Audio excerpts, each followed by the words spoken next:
Hi, my name's Chris Thomas and welcome to DVD 5 in our Particle Flow Fundamentals series. This DVD is titled Practical Examples, as that is exactly what we're going to be tackling. Now, in the other 4 DVDs in this series, we've been looking at elements of particle flow. In the first DVD we looked at particle flow itself, the user interface, basic principles about particles themselves, how particle flow hangs together, what events are, what operators are, what tests are. And then in the other 3 DVDs in this series we actually looked in much more detail at the actual operators themselves. In DVD 2 we looked at the first set of operators. In DVD 3 we looked at the second set of operators, and then in the 4th DVD we looked at tests, forces and collisions. So in this DVD we've reached the culmination of this series, where we actually look at putting all of those different things into effect in practical scenes. Now, it's not a very exciting name for the DVD, that's for sure, but it does represent exactly what we're looking at here. This is a DVD based on effects which are practical, in that these may be real effects that you will have to produce for a client. Either a client in advertising, or for a TV show, or for a sting, or for a film, whatever. So they're good examples to have a look at what you can use particle flow for. What they're also good for is actually seeing what particle flow does and how you can actually piece the different elements of it together. Now, something to bear in mind on this DVD is that these effects are not meant to be finished products. I'm not trying to sell myself here, as an artist and say, look at these effects, aren't they fantastic? This isn't really what they're about. What they're about is they're basically a way of working our way through particle flow and seeing how it all pieces together. They're also a way of looking at how you can use particle flow for real world effects. As I said, this is about practical effects here. So it's a pretty useful DVD, I think. It makes a good culmination to our series. And I think you'll also have some fun in this DVD in finding out how exactly we can put all the things that we've learnt in the previous 4 DVDs into practice. A quick note before we run on and have a look at the contents of this DVD. In the folder on the DVD called Video Examples, you'll actually find quick times of each of the chapters' examples. So you may want to actually load up the DVD and go into that particular folder and have a quick look at those quick times before you actually view the chapters themselves. When you actually look at each chapter, at the beginning there's a little preview of the effect itself, but in each case I had to actually shrink it down slightly just to make sure that the data rate of that particular chapter wasn't too high. So if you want to see the effect at its full scale, then please go to that folder, load up that QuickTime file, and maybe view it full screen on your monitor. Let's have a look at quickly what we're going to be looking at on this DVD.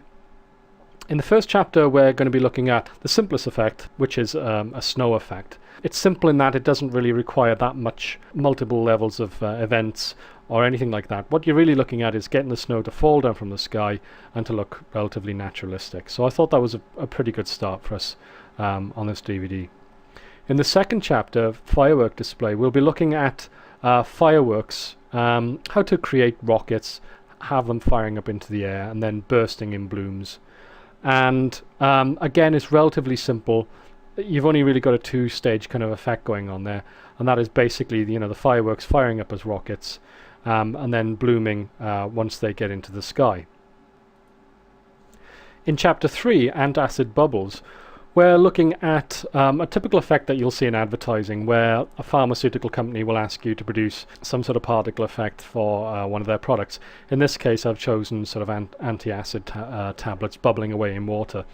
And again, it's quite interesting to see how in this case we're using particles on the surface of our tablets to actually spawn bubbles when the when the tablet actually enters the water, and then we're using the similar particles to actually birth all the bubbles.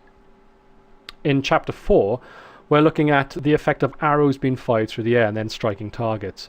And probably the interesting thing in this particular example is that we have a drag being used to create a kind of collision effect. We're detecting the collision itself using a deflector, which is pretty much standard. But we don't actually use the deflector to make the arrows stop. What we use then is a drag to make them stop. And that gives us a nice slow deceleration of our arrow when it enters a soft body. So that's quite an interesting chapter. In chapter 5 we're looking at a laser etching effect, and this chapter probably has the most extra assets in it which are not necessarily particles. We've got this cube, we've got a laser, then we've got the particle elements of that scene, which is the sparks which are being emitted from the laser when they cut into the surface, and then we've got these droplets of molten metal which are actually running down the surface of the cube from the laser etching process.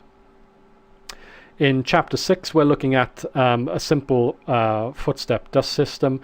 That's just to show that you can use a sort of procedural particle setup to create dust puffs when a character walks across a sort of dusty landscape.